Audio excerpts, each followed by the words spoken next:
Thank you. 45 दिनपछि घर आउनु पर्यो है, कस्तो मिस भयो कि भएन? मिस भयो। वर्ल्ड कप क्वालिफाई भइसक्यो आउन पनि यो खासमा।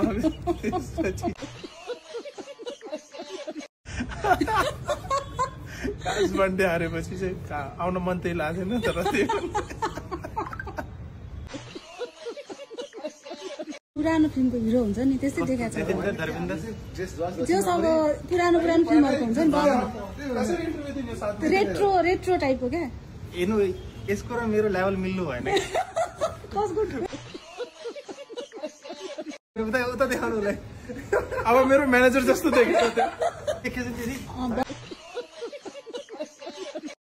करणले भनेको वर्ल्ड कप जितेपछि नै हामी नेपाल आइहाल्नु पर्थ्यो, ओडिआएपछि चाहिँ आउन मन थिएन अरे। सुम्पालाई के थियो? सही भन्यो।